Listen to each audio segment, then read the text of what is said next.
शिव और सती का विवाह। दक्ष प्रजापति की कई पुत्रियां थीं। सभी पुत्रियां गुणवती थीं। फिर भी दक्ष के मन में संतोष नहीं था। वे चाहते थे उनके घर में एक ऐसी पुत्री का जन्म हो जो सर्वशक्ति संपन्न हो एवं सर्वविजयनी हो, जिसके कारण दक्ष एक ऐसी ही पुत्री के लिए तप करने लगे। तप करते करते अधिक दिन बीत गए तो भगवती आद्या ने प्रकट होकर कहा, मैं तुम्हारे तप से प्रसन्न हूँ। तुम किस कारण वश तप कर रहे हो? दक्ष ने तप करने का कारण बताया तो माँ बोली, मैं स्वयं पुत्री रूप में तुम्हारे यहाँ जन्म धारण करूंगी। मेरा नाम होगा सती। मैं सती के रूप में जन्म लेकर अपनी लीलाओं का विस्तार करूंगी। फलतः भगवती आद्या ने सती रूप में दक्ष के यहाँ जन्म लिया। सती दक्ष की सभी पुत्रियों में सबसे अलौकिक थी। सती ने बाल्य अवस्था में ही कई ऐसे अलौकिक आश्चर्य चलित करने वाले कार्य कर दिखाए थे जिन्हें देखकर स्वयं दक्ष को भी विस्मयता होती रहती थी। जब सती विवाह योग्य हो गई तो दक्ष को उनके लिए वर की चिंता होने लगी। उन्होंने ब्रह्मा जी से इस विषय में परामर्श किया। ब्रह्मा जी ने कहा, सती आद्या का अवतार है। आद्या आदि शक्ति और शिव आदि पुरुष है, अतः सती के विवाह के लिए शिव ही योग्य और उचित वर है। दक्ष ने ब्रह्मा जी की बात मानकर सती का विवाह भगवान शिव के साथ कर दिया।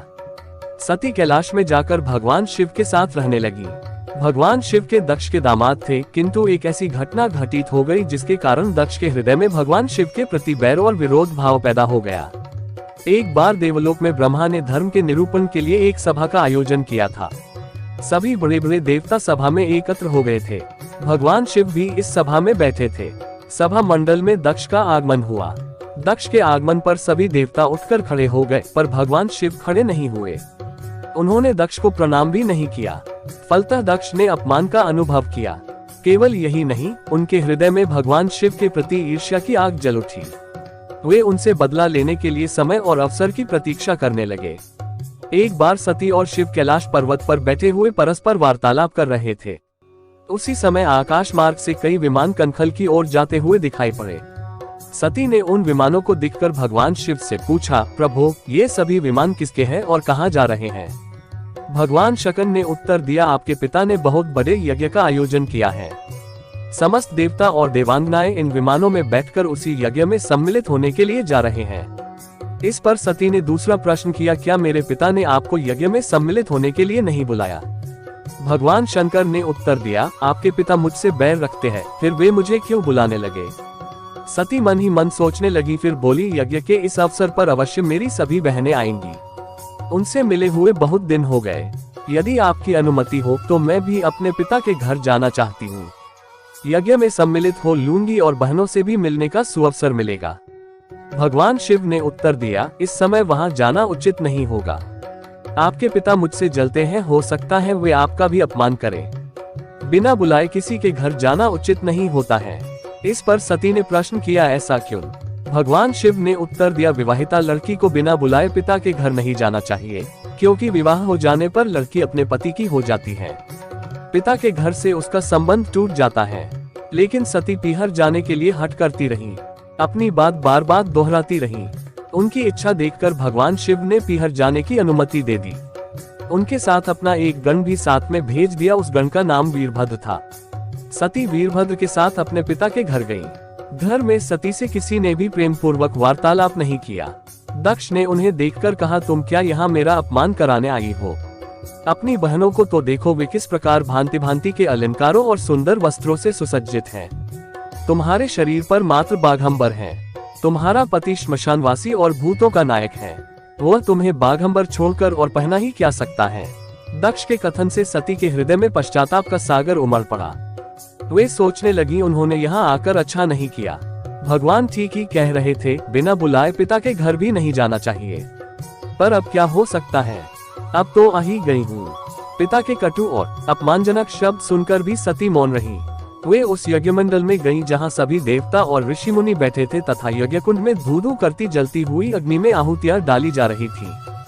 सती ने यज्ञ मंडप में सभी देवताओं के तो भाग देखे, किंतु भगवान शिव का भाग नहीं देखा। वे भगवान शिव का भाग न देखकर अपने पिता से बोली, पितृश्रेष्ठ यज्ञ में तो सबके भाग दिखाई पड़ रहे हैं, किंतु कैलाशपति का भाग नहीं है। आपने उनका भाग क्यों नहीं रखा? दक्ष ने गर्व से उत्तर दिया, मैं तुम्हारे पति शिव को देवता नहीं समझता। वह तो भूतों का स्वामी, नग्न रहने वाला और हड्डियों की माला धारण करने वाला है।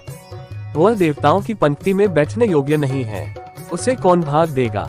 सती के नेत्र लाल हो उठे, उनकी भौहें कुटिल हो गईं। उनका मुखमंडल प्रलय के सूर्य की भांति तेजोदीप्त हो उठा। उन्होंने पीड़ा से तिलमिलाते हुए कहा, ओह, मैं इन शब्दों को कैसे सुन रही हूँ, मुझे धिक्कार है।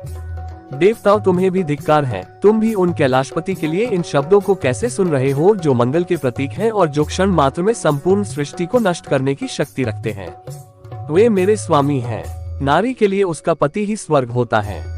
जो नारी अपने पति के लिए अपमानजनक शब्दों को सुनती है, उसे नरक में जाना पड़ता है। पृथ्वी सुनो, आकाश सुनो और देवताओं, तुम भी सुनो, मेरे पिता ने मेरे स्वामी का अपमान किया है। मैं अब एक क्षण भी जीवित रहना नहीं चाहती।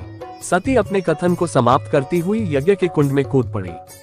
जलती हुई आहुतियों के साथ उनका शरीर भी जलने लगा।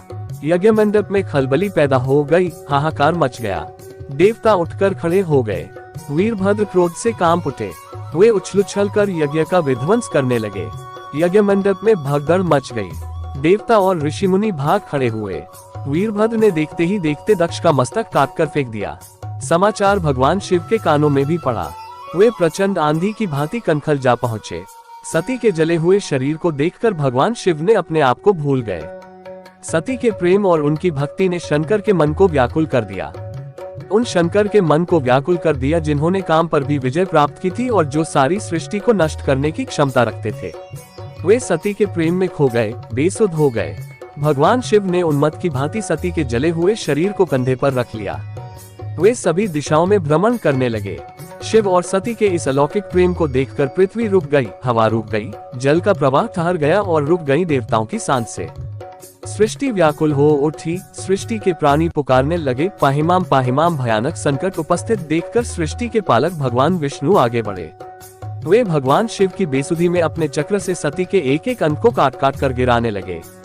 धरती पर 51 स्थानों में सती के अंग कट कट कर गिरे। जब सती के सारे अंग कट कर गिर गए तो भगवान शिव पुनः अपने आप में आए। जब वे अपने आप में आए तो पुनः सृष्टि के सारे कार्य चलने लगे। धरती पर जिन 51 स्थानों में सती के अंग कट कट कर गिरे थे, वे ही स्थान आज शक्ति के पीठ स्थान माने जाते हैं। आज भी उन स्थानों में सती का पूजन होता है, उपासना होती है।